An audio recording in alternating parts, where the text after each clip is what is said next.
मैं कई साल पहले एक भक्त से मिला राधा पासाती मंदिर में। वो मतलब जन्म से तो ब्राजीलियन है, उनका जन्म हुआ ब्राजील में। हाँ, उनका नाम था गुस्ताफा मौर्य, ब्राजीलियन है। और ब्राजील जानते हैं ना, ब्राजील लैटिन अमेरिकन कंट्री है। और वो वहां की आर्मी में काम करते थे। यंग थे, बिल्कुल यंग, लेफ्टिनेंट, सेकंड लेफ्टिनेंट।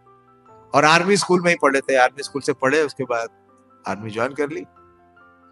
और साल में उन्हें 1 महीने की छुट्टी मिलती है ना, हमारे यहाँ भी है, आर्मी वालों को साल में 1 महीने का अवकाश मिलता है। तो वो क्या करते थे कि जब उनको अवकाश मिलता था, तो क्योंकि आर्मी वाले लोग क्या होते हैं, थोड़े साहसी होते हैं ना, थोड़ा निडर होते हैं। हाँ, उनका जो कलेजा है वो थोड़ा स्ट्रांग होता है, जल्दी से डरते नहीं है। तो वो हर बार ऐसे स्थान पे जाते थे जिसके बारे में वो कुछ नहीं जानते। तो एक साल उन्होंने क्या किया कि उस 1 महीने की छुट्टी के लिए भारत की टिकट कटा ली और नई दिल्ली के एयरपोर्ट पे उनका प्लेन आके बस लैंड ही होना था। और कुछ एडवेंचरस था, रोमांच। तो कुछ पता नहीं किया, किसी से कुछ पूछा नहीं।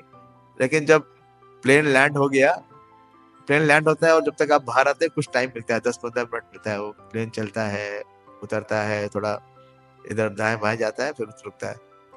तो फिर उनके पेट में क्या होने लगी, गुदगुदी होने लगी कि भाई आ तो गया, पेट तो उतर के करूंगा क्या, जाऊंगा क्या, कुछ जानता नहीं। तो अपने बगल में बैठे हुए जो उनके सह यात्री थे, उनसे उन्होंने पूछ लिया कि मैं भारत पहली बार आ रहा हूँ और मैं यहाँ के बारे में कुछ नहीं जानता, तो आप ही बता दो, हाँ, मुझे यहाँ क्या देखना चाहिए, मैं कहाँ जाऊं।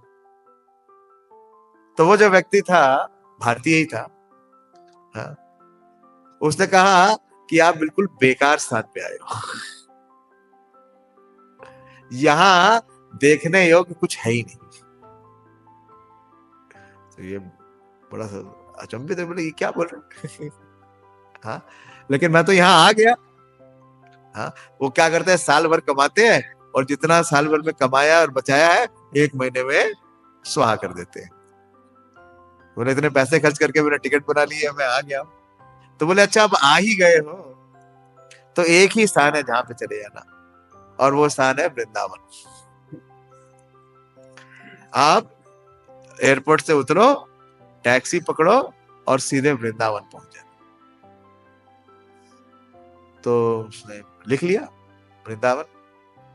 जब अपना लगेज लेके एयरपोर्ट से बाहर आए तो टैक्सी बुक की उन्होंने वृंदावन के लिए। और क्योंकि उनकी वो स्वभाव था, कुछ ज्यादा कुछ पूछा नहीं।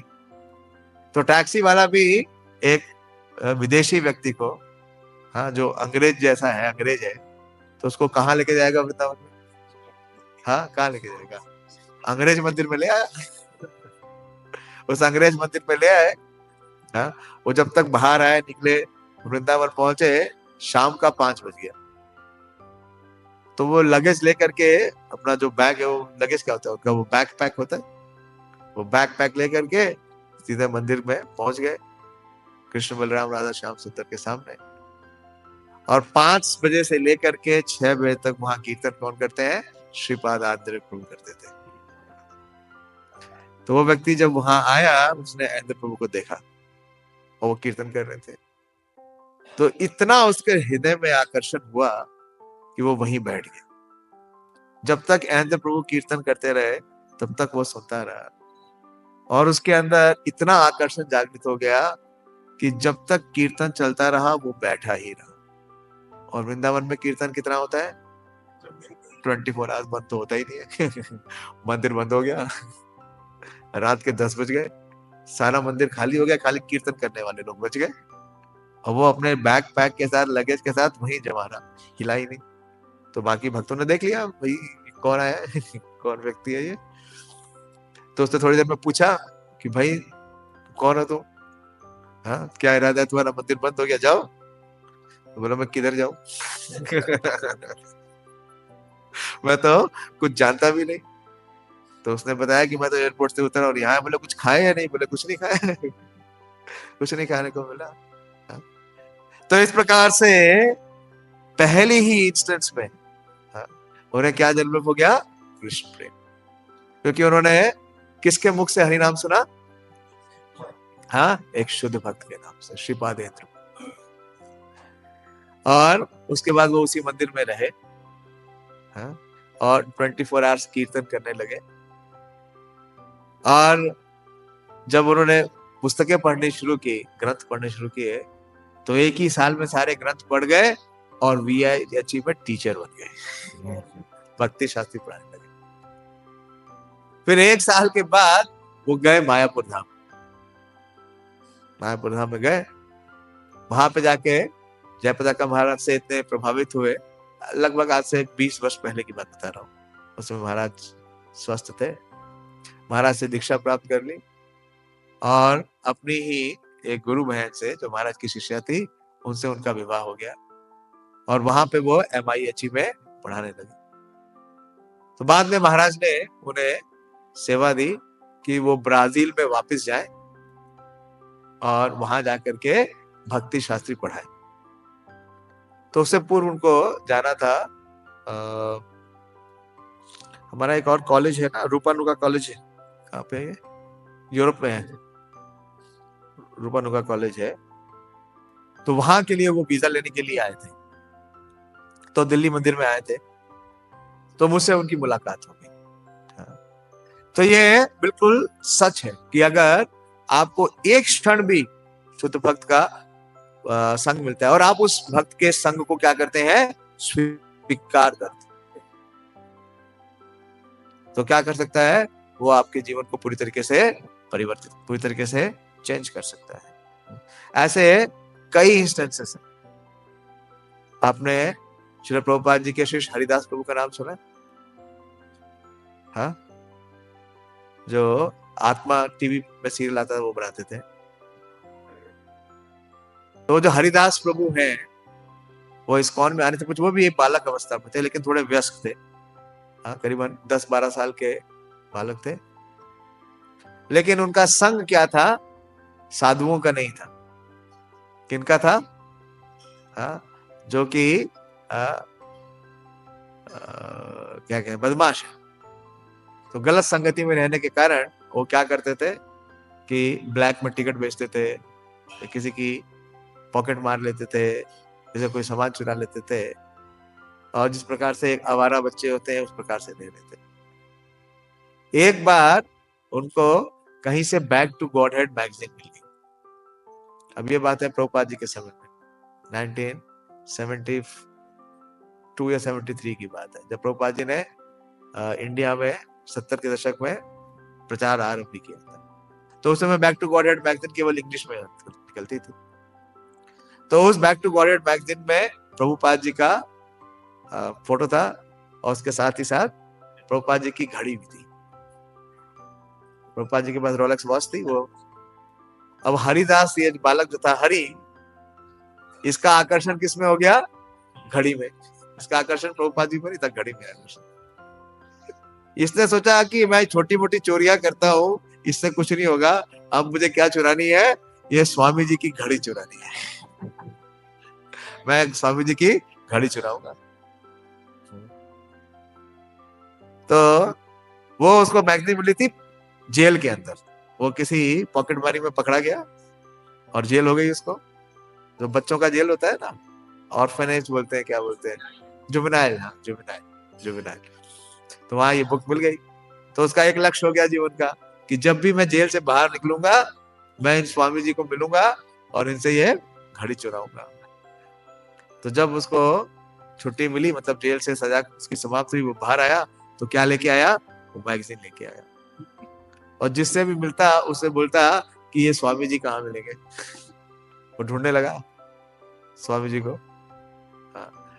कई दिनों तक ढूंढता रहा, कोई कुछ बता नहीं पाया। बाद में एक ने बताया कि ये जो स्वामी जी हैं, ये हरे कृष्णा वाले हैं और इनका बड़ा मंदिर जुहू में बन रहा है। तो वो जुहू तक पहुंच गए, लेकिन जुहू में उस समय भक्त लोग रहते नहीं थे। भक्त लोग रहते थे आकाशगंगा में।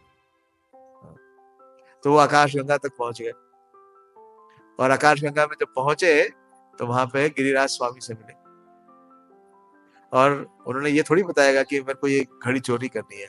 वो जब गिरिराज महाराज ने देखा कि एक बालक आया है, भारतीय बालक, और उसके हाथ में बैक टू गॉडेड मैगजीन है और वो कह रहा है कि मुझे इन स्वामी जी से मिला दो, तो उनको बहुत अच्छा लगा। बोले बहुत अच्छा, इतना उन्नत बालक कहाँ से मिलेगा जिसका प्रभुपाद जी के प्रति इतना आकर्षण है, इतना प्रेम है, प्रभुपाद जी से मिलने के लिए ये दर दर भटक रहा है। तो उन्होंने बताया कि अभी प्रभुपाद जी बॉम्बे में नहीं है, प्रभुपाद जी विदेश में है और कुछ समय के बाद बॉम्बे आएंगे, तो जब बॉम्बे आएंगे तो मैं आपको मिला दूंगा। तो बोला मैं तब तक क्या करूं? तो बोला रुको, यहीं रहो और सेवा करो। तो खैर वो रुके और कुछ सेवा करने लगे, लेकिन जब भी सेवा करते तो जो स्वभाव था वो स्वभाव तो था ही, कुछ ना कुछ चुरा लेते कुछ निकाल लेते, तो सामान गायब होते थे। लेकिन खैर भक्त लोग बड़े दयालु थे, सबने रखा। तो प्रभुपाद जी का इंडिया में आगमन हुआ, लेकिन प्रभुपाद जी सीधे बॉम्बे नहीं आए, प्रभुपाद जी और प्रोग्राम कर रहे थे, वो हैदराबाद में। तो बॉम्बे से भक्त लोग प्रभुपाद जी के इस प्रोग्राम के लिए हैदराबाद जा रहे थे, तो वरिष्ठ भक्त जा रहे थे। तो ये जब हरि को पता चला तो उसने कहा कि मैं भी जाऊंगा। तो उस समय उतना संसाधन नहीं था, उतना पैसा नहीं था, तो गिरिराज महाराज ने उनको मना कर दिया, बोले नहीं तुम नहीं जा सकते, कि जब प्रभुपाद यहाँ आएंगे तब मैं मिला दूंगा।